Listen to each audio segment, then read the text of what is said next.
अस्सलाम वालेकुम viewers, rich Pakistan का नया एपिसोड लिए मैं हूं आपका मेजबान अब्दुर्रहमान। आइए डिस्कस करते हैं आज की दो इंटरेस्टिंग न्यूज़। हुकूमत सिंध ने पाकिस्तान स्टील मिल्स को बहाल करने या इसकी जगह पर नई स्टील मिल लगाने के लिए रूसी हुकूमत से बाज़ाब्ता तौर पर मुज़ाकरात का आगाज़ कर दिया है। इस सिलसिले में सीएम सिंध और पाकिस्तान में रूसी सफ़ीर के दरमियान एक अहम मुलाकात भी हुई है।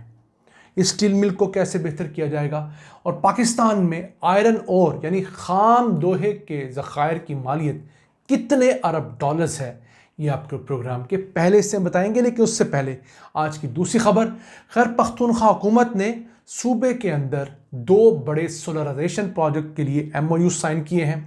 55 अरब रुपए की लागत से 13,000 सरकारी इमारतों के ऊपर सोलर पैनल नस्ब किए जाएंगे। इसके साथ साथ 1,30,000 मुस्तहिक घरानों को भी सोलर पैनल दिए जाएंगे। वो प्रोग्राम के दूसरे हिस्से में डिस्कस करेंगे। लेकिन पहले चलते हैं कराची में होने वाली एक अहम मीटिंग की जानब। हुकूमत सिंध ने बाज़ाब्ता तौर पर रूसी हुकूमत से दरख्वास्त की है कि वो पाकिस्तान स्टील मिल को रिवाइव करने या इसकी जगह पर नई स्टील मिल लगाने में पाकिस्तान की मदद करे। इस सिलसिले में सीएम सिंध मुराद अली शाह और पाकिस्तान में रूसी सफ़ीर के दरमियान अहम मुलाकात हुई है, जिसमें फ़ैसला ये किया गया है कि पाकिस्तान के स्टील के एक्सपर्ट्स और रशियन स्टील एक्सपर्ट्स एक ऑनलाइन मीटिंग के ज़रिए इस स्टील मिल से मुतालिक इब्तदाई इंफॉर्मेशन शेयर करेंगे। उसके बाद रूसी डेलीगेशन पाकिस्तान आएगा और इस स्टील मिल का ऑन साइट विजिट करेगा। फिर फैसला किया जाएगा कि इस स्टील मिल को रिवाइव करना है या इसकी जगह पर एक नई state of the art steel mill लगानी है। अब पाकिस्तान को स्टील मिल ना होने की वजह से हर साल 4 से 5 बिलियन डॉलर्स का मजमूई तौर पर लॉस होता है। ये स्टील मिल 2015 जून से बंद है, यानी इससे बंद हुए 9 साल से ज़ायद अरसा गुजर चुका है। इन 9 सालों में पाकिस्तान ने अपनी तमाम स्टील की आयरन की इंपोर्ट जो की हैं, उसकी वजह से हमें 20 बिलियन डॉलर से ज़ायद का नुकसान हो चुका है। यानी ये वो लॉस है जो पाकिस्तान कर चुका है। ये हमने कर्जे उतार के पूरे करना है, सूद अदा के पूरा करना है। तो 20 अरब डॉलर्स पाकिस्तान की टोटल एक्सपोर्ट्स का 70% बनता है। तो इसी तरह के नुकसानात की वजह से पाकिस्तान में होने वाली अच्छी डेवलपमेंट्स भी हमें कोई फ्रूटफुल रिजल्ट्स नहीं देती। अब इसी साल जुलाई के महीने में वफाकी हुकूमत ने फैसला किया था कि जो स्टील मिल है उसे बंद कर दिया जाएगा और इस्तेमाल नहीं किया जाएगा। सिंध हुकूमत ने कहा कि आप ऐसा करें कि 19,000 एकड़ में से 700 एकड़ रकबा जो है वो हमें दे दें, हम इस स्टील मिल को रिवाइव करेंगे। तो वफाकी हुकूमत ने उन्हें इजाज़त दी थी। तो अब वाली जो मीटिंग है उसी कड़ी का एक नया रूप है। अब ये पाकिस्तान स्टील मिल 1974 में जुल्फ़िकार अली भुट्टो ने लगाना शुरू की, जो 1985 में जाकर मुकम्मल हुई। रूस ने कोई 2 बिलियन डॉलर्स की लागत से पाकिस्तान को उस वक्त की स्टेट ऑफ द आर्ट ये स्टील मिल लगाकर दी थी। अब माहिरीन का ख्याल ये है कि इस स्टील मिल को उस वक्त तो 1.1 मिलियन टन सालाना की कैपेसिटी के मुताबिक बनाया गया था, लेकिन इसमें इतनी गुंजाइश छोड़ी गई थी कि फ्यूचर में से एक्सपैंड करके 6 मिलियन टन सालाना तक ले जाया जा सकता है। और पाकिस्तान की टोटल जो सालाना आयरन की, स्टील की और इस तरह की जो डिमांड है वो कोई 9 मिलियन टन है। उसमें बहुत सारा स्टील तो हमारा प्राइवेट सेक्टर भी अब निकालता है। जो मुल्क के अंदर जो स्क्रैप वाले जो कबाड़िए आपसे मेरे से स्टील खरीदते हैं वो भी दोबारा से मार्केट में आता है। तो अब देखना ये है कि रूस हमें क्या सजेस्ट करता है, क्योंकि अगर हम आज भी नई स्टील मिल की तरफ जाएंगे तो कम से कम 4-5 बिलियन डॉलर्स हमें लगाने पड़ेंगे। वो हमारे पास तो नहीं, और रूस किस तरह लगाएगा वो भी एक अहम सवाल है। इसके साथ साथ अगर हम पुरानी स्टील मिल रिवाइव करते हैं तो वो 1.5-2 बिलियन डॉलर्स में अच्छी खासी रिवाइव हो सकती है, जो कि हमारी अगली 15-20 साल की ज़रूरियात पूरी कर सकती है।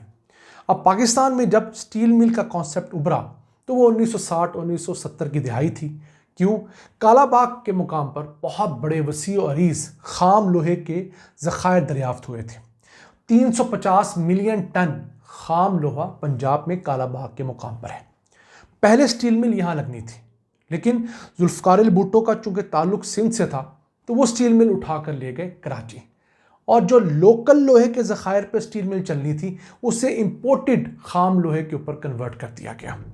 इसी तरह के गलत फैसले फिर आगे कौमों को बहुत बड़ी कीमत चुकाने पर मजबूर करते हैं। अब इस वक्त पाकिस्तान के पास जो खाम लोहे के दस्तयाब ज़खायर हैं वो 1.47 बिलियन टन्स हैं और इन ज़खायर की रिज़र्व प्राइस बहुत कम महदूद प्राइस जो हुकूमत पाकिस्तान ने कैलकुलेट की है वो 38 बिलियन डॉलर्स है खाम लोहे की। अब इस लोहे को अगर आप प्रोडक्ट्स में कन्वर्ट करते हैं, वैल्यू ऐड करते हैं, तो यही ज़खायर आपको कई 100 बिलियन डॉलर्स की प्रोडक्ट्स बना के दे सकते हैं, मशीनरी बनाकर, गाड़ियाँ बनाकर, जहाज़ बनाकर।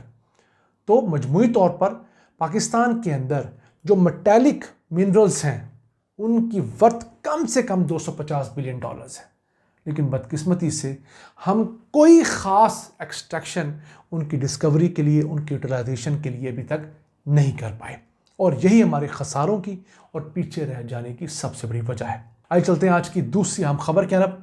बिजली बहुत महंगी हुई है, उसने हम सार्फिन को नहीं हुकूमतों को भी झंझोड़ दिया है। इस सिलसिले में अब खैबर पख्तूनख्वा हुकूमत ने एक 55 अरब रुपए का प्रोजेक्ट बनाया है, 2 इदारों के साथ साइन किया है, बैंक ऑफ खैबर और पीडू जो पख्तूनख्वा एनर्जी डेवलपमेंट ऑर्गेनाइजेशन है। अब इस एमओयू के तहत खैबर पख्तूनख्वा में 13,000 सरकारी इमारतों के ऊपर सोलर सिस्टम नस्ब किए जाएंगे, जिसमें अस्पताल, यूनिवर्सिटियाँ, कॉलेज, स्कूल, थाने, जेलें, ट्यूबवेल्स, फिर स्ट्रीट लाइट्स और सरकारी दफातर हैं। इसके ज़रिए हुकूमत का अरबों रुपए का बिल बचेगा। इस काम पे तकरीबन 20 अरब रुपया खर्च आएगा। इसके साथ साथ सूबे के अंदर बसने वाले 1,30,000 गरीब और मुस्तहिक ख़ानदानों को सोलर पैनल दिए जाएंगे 2 किलोवाट तक के। उनको ये फ्री ऑफ कॉस्ट या कुछ शेयरिंग के बेसिस पर एक फार्मूले के तहत ये सोलर पैनल देंगे ताकि वो दिन के औकात में इनसे बिजली हासिल कर सकें और अपने बिजली के बिल कम किए जाएं। अब एक तरफ सूबाई हुकूमतें अपने तमाम बिल्डिंग्स, अस्पताल और तमाम बिजली की कंजम्पशन वाली जगह सोलर पर शिफ्ट कर रही हैं, दूसरी तरफ पाकिस्तान के पास ऑलरेडी ज़रूरत से ज़्यादा बिजली है और वो हमें वबाले जान बनकर डस रही है। मैं समझता हूँ वफाकी हुकूमत को इस मुतालिक सूबों को ऑन बोर्ड लेकर एक पॉलिसी बनानी चाहिए। ये ना हो कि हर सूबा अपनी सरकारी इमारतों को और अपने गरीब तबकों को फ्री या कॉस्ट शेयरिंग बेसिस पर सोलर पैनल दे और मुल्क के अंदर मज़ीद बिजली की डिमांड कम हो जाए और किराए पे लगे हुए बिजली के कारखाने हमें मज़ीद खरबों रुपए का बिल भेजें और हुकूमत 2, 4, 5 साल बाद रियलाइज़ करके ये सोचती फिरे कि जिनको फ्री सोलर पैनल दिए थे उनसे वापस कैसे लेने हैं या उनके ऊपर कोई टैक्स लगाना है। जिस तरह लेटेस्ट हर बिजली के मीटर का रेंट 1,000 रुपये तक लगा दिया गया है, तो अब आपको एक बिजली का बिल डसता है, दूसरा उस मीटर का रेंट भी डसता है जो पहले नहीं हुआ करता था। नाज़रीन, ये था आज का एपिसोड। हमें उम्मीद है आपको पसंद आया होगा। अपनी सजेशंस, अपनी आराज़ से हमें आगाह रखा करें। अपने मेज़बान अब्दुर्रहमान को इजाज़त दीजिए। अल्लाह ने के पान।